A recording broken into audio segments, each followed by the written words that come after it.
Paramashivoham.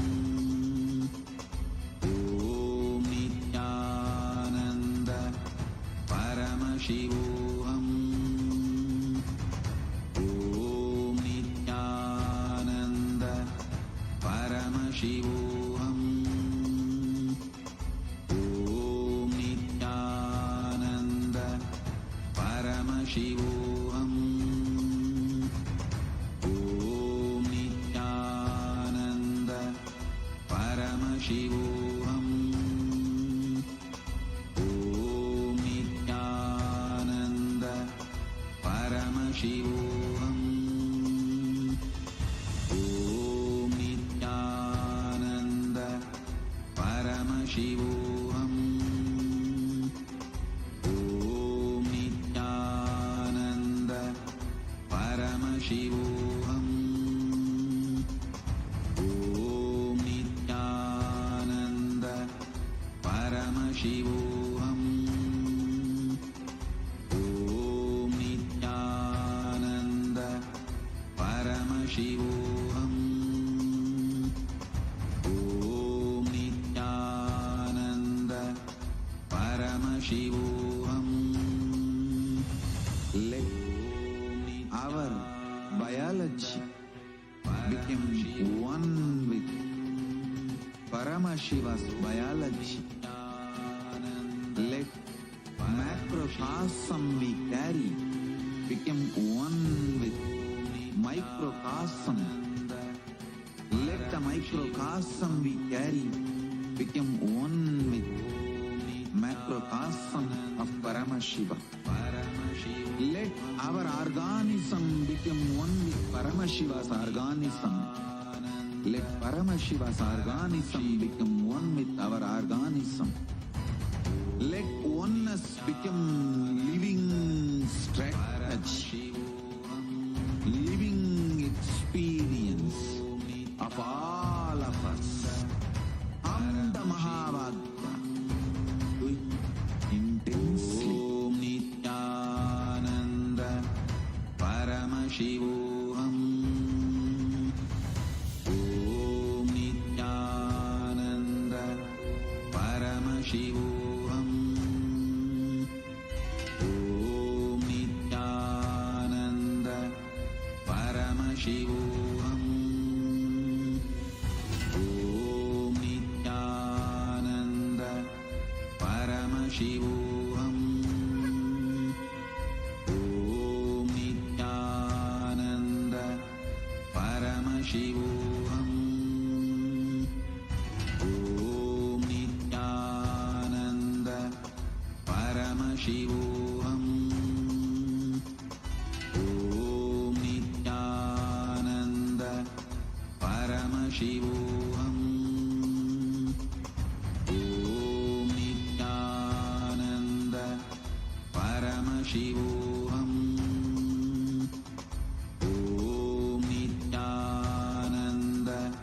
Paramashivoham.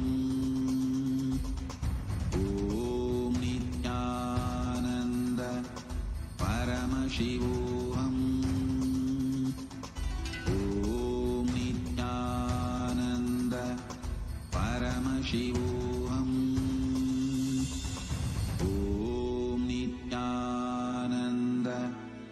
Paramashivoham. Om Nithyananda